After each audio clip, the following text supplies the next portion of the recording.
ចឹងថ្ងៃនេះហើយ10ឆ្នាំមកគាត់នៅតែដឹងគុណអញ្ចឹងបាននៅសេចក្តីតែគាត់នឹកឃើញនៅទំនោរបការៈនិងមេត្តាបិតាទឹកបការីជនរបស់លោកបានចិញ្ចឹមបីបាច់ថែរក្សារហូតដល់មានជីវិតត្រីរស់នៅនេះក៏ដោយសារតែទឹកដោះក៏ដោយសារតែបាយសម្លដែលមេត្តាលោកបានបីបាច់ចិញ្ចឹមថែរក្សាដោយបច្ច័យទាំងឡាយ4មនុស្សសត្វនៅក្នុងលោកយើងនេះតែងតែអាស្រ័យនៅបច្ច័យទាំងឡាយ4ហ្នឹងពាក្យថាបច្ច័យតែញាតិញោមទៅធ្លាប់ឮណាពាក្យថាបច្ច័យនេះបានសេចក្តីមកថាជាគ្រឿងអាស្រ័យរបស់សត្វលោកមិនមែនចំពោះបុគ្គលណាម្នាក់ទេណាមនុស្សទាំងអស់ហ្នឹងដែលនៅលើលោកហ្នឹងក៏អាស្រ័យនៅបច្ច័យទាំងឡាយ4ទី1លោកឲ្យឈ្មោះតជ័យវរៈបច្ច័យបានដល់គ្រឿងស្លៀកពាក់មានខោអាវខ្សែស្បៃជាដើមបាននិយាយចំពោះបព្វជិតនៅក្នុងព្រះពុទ្ធសាសនាលោកហៅជាជីវរចាហ្នឹងស្មើខោអាវញាតិញោមដែរណាស្មើខោអាវដែរហើយបើនិយាយចំពោះប្រសក់ហ្នឹងខោអាវចំណាញាតិញោមណាហ្នឹងឲ្យឈ្មោះតជ័យវរៈបច្ច័យដល់ពេលទៅបិណ្ឌបាតបច្ច័យបានទៅគ្រឿងអាស្រ័យគឺអាហារមហូបហើយបាននិយាយចំពោះប្រសង់លោកហៅជាចង្ហាន់ហៅជាចង្ហាន់បិណ្ឌបាតអីជាដើមក៏អាស្រ័យដល់ហ្នឹងដែរអញ្ចឹងបានថាមនុស្សនៅក្នុងលោកអាស្រ័យដល់បច្ច័យហ្នឹងទី2ទី3សេនាសនៈបច្ច័យបានដល់គ្រឿងអាស្រ័យគឺសេនាសនៈមានផ្ទះមានសម្បែងមានកន្ទេលមានឈ្មួញមានខ្នើយមានមុងអីជាដើមហ្នឹងគ្រឿងអាស្រ័យរបស់ញាតិញោមឬរបស់បព្វជិតក៏អាស្រ័យនៅគ្រឿងទាំងឡាយហ្នឹងដែរនេះសេនាសនៈបច្ច័យដល់ពេលទៅកលៀននៅពេលសច្ចៈបច្ច័យបានដល់ឆ្នាំកែរោគផ្សេងមានឆ្នាំមានសង្កឹងអីជាដើមទៅសម្រាប់ទុកជាបាលនៅជំងឺដង្កាត់អីផ្សេងលោកឲ្យឈ្មោះថាគលៀននៅពេលសច្ចៈបច្ច័យអញ្ចឹងមេត្តាបិតាដែលបានចិញ្ចឹមកូនដោយបច្ច័យទាំងឡាយហ្នឹងមានន័យថាមេត្តាបិតាលោកមានគុណលោកមានគុណធ្ងន់ណាស់មកលើកូនចៅប្រុសស្រីហ្នឹងហៅថាអនន្តគុណគុណមិនអាចរាប់បានហើយមេត្តាបិតាលោកចិញ្ចឹមកូនលោកតែមានព្រំវិហារធម៌មកលើកូន4ញាតិញោមធ្លាប់ឮណាព្រំវិហារធម៌ព្រំវិហារធម៌ទី1ព្រះសម្មាសម្ពុទ្ធត្រាស់សម្ដែងតែមេត្តាមេត្តាទី2នោះករណាទី3នោះមុទិតាទី4ឧបេក្ខា4ហ្នឹងព្រំវិហារធម៌ដែលក្របដណ្ដប់លើកូនចៅប្រុសស្រីគ្រប់គ្នាអញ្ចឹងមេត្តាបានសេចក្តីថា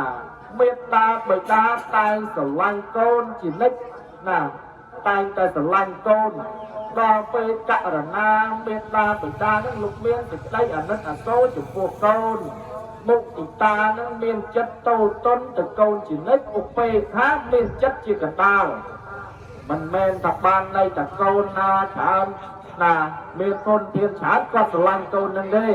បានន័យតែគាត់ស្រឡាញ់កូនស្មើគ្នា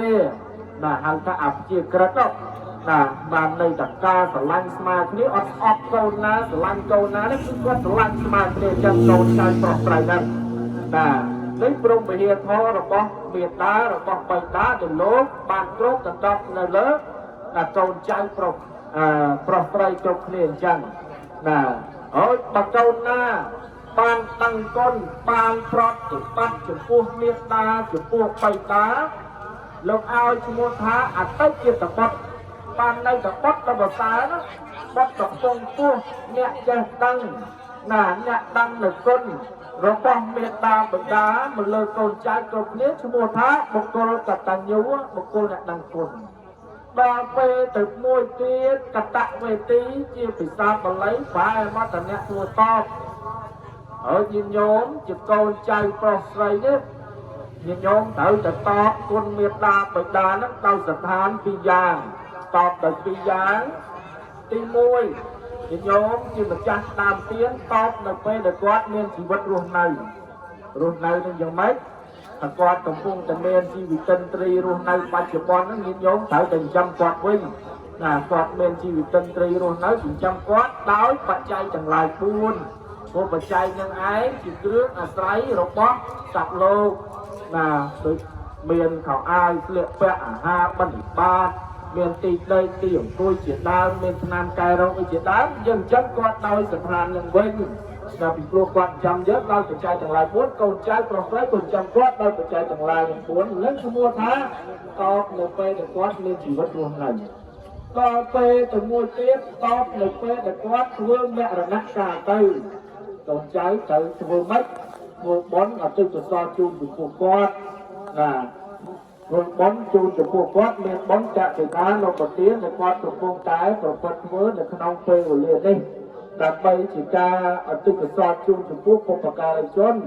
ដែលមានមេត្តាមានបៃតាបុព្វការីជនញាតិកាអីជាដើមដែលគាត់បានធ្វើហើយឈ្មោះថាគាត់បានតបនៅពេលដែលគាត់បានធ្វើនៅអនកាលទៅហើយញាតិញោមជាពុទ្ធបរិស័ទទាំងឡាយកាលណាបើមេត្តាបៃតាយើងនៅមានជីវិតរស់នៅកូនចៅត្រូវតែតបស្នងសងគុណលោកដោយសន្តានពីរយ៉ាងទី1លោកឲ្យឈ្មោះថាលោកកយៈឧបថានៈទី2ឈ្មោះថាធម្មៈឧបថានៈទី1នោះលោកកយៈឧបថានៈបាននៅតែកូនចៅប្រុសស្រីត្រូវទំនុកតម្រង់មេត្តាបិតារបស់យើងដោយសង្ឃហធម៌ទាំងឡាយ5ណាសង្ឃហធម៌ទាំងឡាយ5ទី1ភៈតោនៃសង្ឃបរិសតិកាលណាប្រមេត្តាបិតាយើងគាត់ចាស់ជរាហើយតែគាត់ធ្វើអីមិនកើតយើងជាកូនចៅប្រុសស្រីទាំងឡាយនេះគាត់បីត្រូវចិញ្ចឹមលោកវិញអាហ្នឹងហេតុទី1ហេតុទី2បល័យតជាចាំងនៃសង្ឃរិសតិកាលណាប្រមេត្តាបិតារបស់ផងយើងលោកធ្វើកិច្ចការមិនកើតធ្វើអ្វីមួយមិនកើតយើងជាកូនចៅប្រុសស្រីនេះត្រូវតែធ្វើការកិច្ចការជំនួសដៃជើងគាត់ហ្នឹងទី2ទី3ទុកលវាំងសង្ឃពេសតិហើយតាំងវងតកូលគាត់ឲ្យគង់វងជាដរាបទៅណាហ្នឹងទី3ទី4ទាយាចាំងបដិបញ្ចតិធ្វើម៉េចឲ្យសំខ្លួនឲ្យជាអ្នកទទួលនៅគេមរតកសំខ្លួនឲ្យជាអ្នកទទួលនៅទ្រព្យសម្បត្តិអំពីគាត់ដែលគាត់បានចែកឲ្យហ្នឹងទី4ទី5សំខាន់ណាស់ណាតតិណានុបទានាងនៅពេលដែលមេត្តាបិតាលោកធ្វើមរណកាលទៅកូនចៅគាត់ទៅត្រូវធ្វើបុណ្យជូនគាត់ណាមានបុណ្យតតិណានុបទាហ្នឹងហើយដែលកូនចៅប្រុសស្រីត្រូវតែប្រតិបត្តិណាហ្នឹងតាមផ្លូវលោកីដល់ពេលទៅតាមផ្លូវធម៌លោកឲ្យឈ្មោះថាត្រូវតែប្រកបទៅតាមសម្បទាធម៌ទាំងឡាយ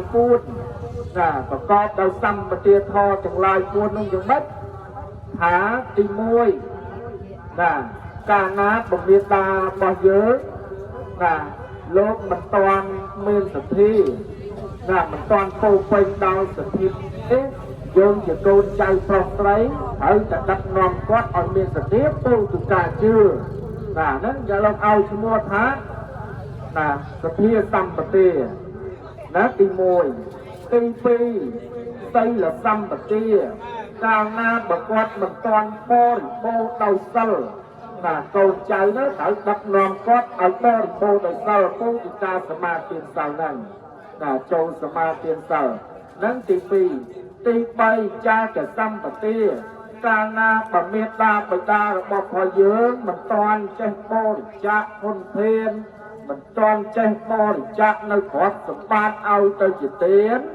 កូនចៅប្រុសស្រីដឹកនាំគាត់ឲ្យចេះធ្វើទានចេះបរិច្ចាគហ៊ុនធានជួយណាជាមនុស្សធម៌អីជាដើមជួយជាណាហៅថាមនុស្សធម៌និយមបាទជនទុរគតណាមានទីពឹងនៃជាដើមទោះបីជាឲ្យបាយណាឲ្យអង្គឲ្យអ្វីផ្សេងអញ្ចឹងក៏យើងបានឈ្មោះថាឲ្យទានដែរហើយហ្នឹងទី3ទី4បញ្ញាសម្បទា កាលណាប្រកបមិនទាន់មានបញ្ញាពោលគឺការស្ដាប់ធម៌ទេកូនចៅនេះត្រូវដឹកនាំគាត់ណាឲ្យគាត់ចេះបានស្ដាប់ធម៌ចេះដឹងឲ្យគាត់ចេះស្គាល់បុណ្យបាបគុណទុកអាក្រក់ល្អសខ្មៅអញ្ចឹងទេគួរតែដឹកនាំគាត់ឲ្យការមានបញ្ញាឡើងពោលគឺការស្ដាប់ធម៌នេះជាភារកិច្ចរបស់កូនចៅប្រុសស្រីហើយបើកូនណាបានដឹងបានលឺបានធ្វើហើយកូននោះឈ្មោះថាអតិជាតបតបានន័យថាបុត្រដ៏ប្រសើរបុត្រដ៏គង់ខ្ពស់បុត្រដែលចេះដឹងគុណដឹងគុណមិនមែនតែមានដាបិតាទេពុទ្ធបការីជនញាតិកាអ្នកឲ្យបាយឲ្យសម្លមកវ័យសណ្ដែកគូអីជាដើមក៏យើងត្រូវតែដឹងគុណដែរញាតិញោមចាក់ស្ដែងដូចរឿងព្រះសរិពុទ្ធថែដូចជាអគ្គសាវកស្ដាំរបស់ព្រះសម្មាសម្ពុទ្ធកាលនោះព្រះអង្គគង់នៅក្នុងវត្តចេតពុនមានព្រាហ្មណ៍ម្នាក់ហ្នឹងចូលទៅសំពុះនៅក្នុងសំណាក់នៃព្រះសាសនាហ្នឹងក៏ទទួលសុំព្រះសម្មាសម្ពុទ្ធអញ្ចឹងទៅព្រះអង្គក៏ជ្រាបហេតុហ្នឹងអញ្ចឹងព្រះអង្គគិតថាធម្មតាមនុស្សចាស់ទៅបួសទៅតើតែមានអ្នកឧបត្ថម្ភមានអ្នកជួយមើលការខុសត្រូវអញ្ចឹងទៅក៏ត្រាស់ហៅភិក្ខុទាំងឡាយថាមនាលភិក្ខុទាំងឡាយមានភិក្ខុណាអាចចិញ្ចឹមព្រាហ្មណ៍ចាស់នឹងបានទេនៅពេលដែលគាត់បួសទៅនៅពេលនោះព្រះសរិពុទ្ធថែក៏បានទូលចំពោះព្រះសម្មាសម្ពុទ្ធថាខ្ញុំព្រះអង្គអាចចិញ្ចឹមបានខ្ញុំព្រះអង្គអាចចិញ្ចឹមបានពីព្រោះអីថាពីព្រោះគាត់ហ្នឹងធ្លាប់ដាក់បាត